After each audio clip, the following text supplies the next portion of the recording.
Bentornati nel forum. Oggi vi parliamo di Proelium, un gioco di ruolo scritto da Michele Molinari in arte Quain, edito e distribuito da MP Edizioni.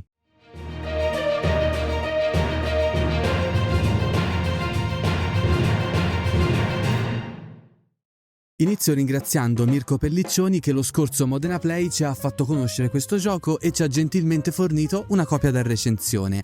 Prima di cominciare io vi invito a iscrivervi al canale e di attivare la campanella per rimanere aggiornati su tutte le nostre attività. Partiamo dicendo che il gioco è a tutti gli effetti una terza edizione di un altro più piccolo gioco di ruolo sempre scritto da Quain, in questo caso però con una versione ampliata e revisionata anche nelle sue regole. Del sito di Quain tra l'altro vi lascio il link qui sotto in descrizione nel caso vogliate scoprire tutta la sua libreria di giochi di cui è autore. Si tratta di una produzione indipendente, oserei dire familiare, ma ciò è un complimento in realtà, dal momento che molto spesso questo genere di produzioni, chiedo scusa a tutti i piccoli autori, sul piano grafico lasciano un po' a desiderare. Qua almeno invece per fortuna l'impronta di un grafico competente c'è e si vede. Vediamo quindi insieme il mondo di gioco e il suo regolamento.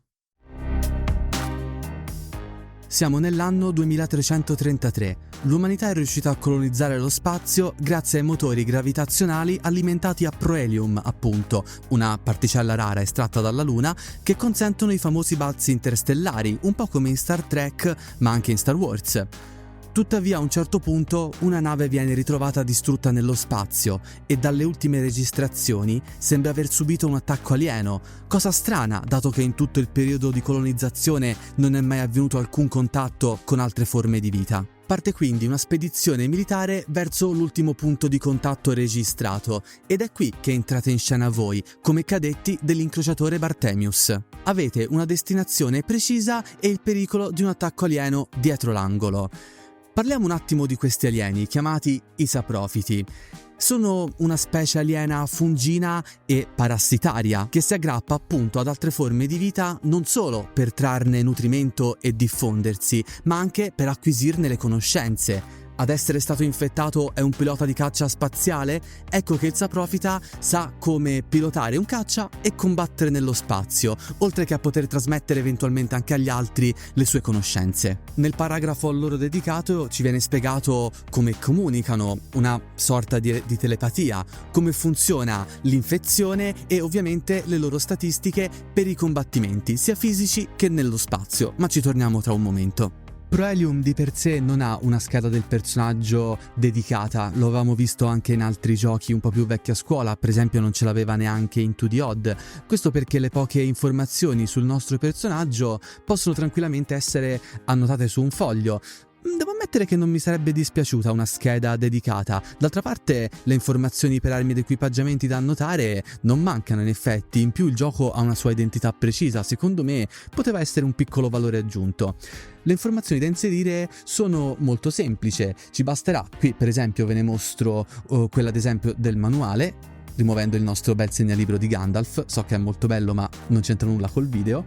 Ci basterà segnare appunto il nome del personaggio, un suo rapido background, una sua descrizione fisica, un soprannome che i suoi commilitoni gli hanno dato e quindi il grado di partenza, anche se di base inizierete tutti appunto come cadetti. Potete eventualmente stabilire una particolarità e una specializzazione tramite il lancio casuale da una tabella. I punti vita invece si stabiliscono molto semplicemente con il lancio di 2d6 più 3 e subito dopo potete scegliere l'abilità che contraddistingue il vostro personaggio nel gruppo, per esempio il primo soccorso, il combattimento ravvicinato, eccetera, mentre l'equipaggiamento di partenza vi sarà dato dalla flotta. Di base avrete sempre una pistola d'ordinanza, il comunicatore, perché giustamente dovete essere in grado di comunicare tra di voi, e una divisa del vostro ordine di appartenenza. Scegliete voi come meglio credete la disposizione di queste informazioni all'interno della scheda. Per l'appunto io di norma faccio così, semplicemente li aggiungo tramite griglia all'interno di un foglio A4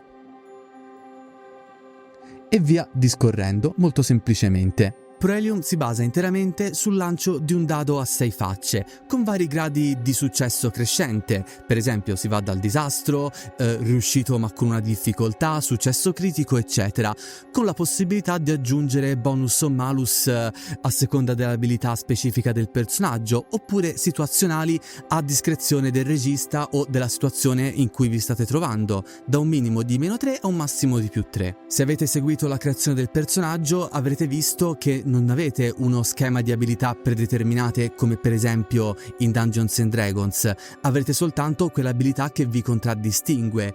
Questo quindi significa che per superare una prova, un conflitto che dir si voglia, vi basterà lanciare un D6 ed applicare tutti i modificatori dati, nel caso magari dalla vostra abilità o quelli situazionali, e bisogna controllare su una apposita tabella che tipo di risultato avete conseguito. Ciò vale sia per le azioni normali sia per il combattimento, di cui spendiamo un attimo 2 parole. È abbastanza classico in realtà, possiamo muoverci di 10 metri massimo e compiere un'azione, oppure attaccare, oppure ancora possiamo scegliere di rinunciare alla nostra azione per metterci in completa difesa in modo da imporre un malus all'avversario. Fatto sta che troviamo anche una tabella per le diverse locazioni che possiamo aver colpito e il tipo di danno. Andremo comunque a sottrarre i punti ferita dal totale, non per ogni singola locazione, il che è un pochino strano perché almeno dal mio punto di vista i danni alla testa dovrebbero essere un po' più gravi dei danni alle braccia, per esempio, ma a parte questo, troviamo anche le regole per l'avanzamento. Infatti, al termine di una missione possiamo acquisire un punto avanzamento e al terzo possiamo effettuare il passaggio di grado, magari da cadetto a soldato, da soldato a sergente e via salendo. Oppure possiamo anche scegliere di non salire di grado e aumentare eventualmente o i nostri punti vita o acquisire una nuova abilità. Non sarebbe un gioco ambientato nello spazio senza i combattimenti tra astronavi. Troveremo elencate all'interno del manuale tutte le varie tipologie con le loro caratteristiche, come per esempio i punteggi della taglia, dello scafo, i tipi di arma e la loro portata, la loro velocità e addirittura il tipo di carburante richiesto, che è un dettaglio che francamente mi è molto piaciuto. Funziona tutto tramite una griglia tattica e in fondo al manuale potete trovare le pagine fotocopiabili per poter appunto avere i token delle vostre astronavi. Per l'appunto troverete le vostre e anche quelle dei saprofiti, oltre che a 2 barre per poter stabilire appunto la linea di tiro e i vari segmenti di distanze che le vostre navi possono compiere. In alternativa alle barre, il manuale ci suggerisce di prendere 2 matite e di colorarle con i colori appunto qua di riferimento. Personalmente lo trovo un po' scomodo, secondo me ve la cavate benissimo o fotocopiando il foglio appunto qui in fondo al manuale, oppure ritagliando dei cartoncini del colore richiesto, perché no, ve ne basterà tanto una rossa di circa 12 cm e una invece divisibile in 3 parti appunto, 2 azzurre e una bianca. Di base tutte le parti coinvolte tirano iniziativa con un D6 più eventuali bonus o malus situazionali. Potranno muoversi di un numero di segmenti pari al punteggio della velocità della loro nave, oppure potranno sacrificare un segmento per poter ruotare di 90 gradi la propria nave appunto, potendo poi far fuoco con le loro batterie missilistiche. Anche qui troviamo le tabelle con i risultati dei tiri per colpire, la locazione della nave colpita e gli effetti dei danni sull'intera nave. Qui appunto vi posso mostrare un esempio dell'utilizzo dei segmenti che vi può appunto tornare utile per il combattimento su griglia tattica. Per gli scontri tra caccia, a proposito, perché io qui vi sto mostrando i token, i segnalini della caccia, le regole sono lievemente diverse. Per esempio, questi avranno le manovre di movimento per avanzare oppure per virare o per frenare la propria nave. E da notare che se scegliessero di virare di 90 gradi la nave quando sono già partiti, avranno però l'inerzia che li spinge ancora nella direzione di partenza, cosa che è scientificamente accurata se consideriamo anche l'assenza di atmosfera, dovendo aspettare un turno prima di poter procedere nella nuova direzione. Così come i caccia avranno le proprie tabelle per le risoluzioni dei tiri, il risultato dell'attacco ed eventualmente le collisioni tra le navi. All'inizio di un combattimento tra caccia, i giocatori e il regista segneranno su un foglio come intendono usare le proprie manovre di movimento, quindi la riveleranno tutti contemporaneamente, muovendo i segnalini dei caccia di conseguenza.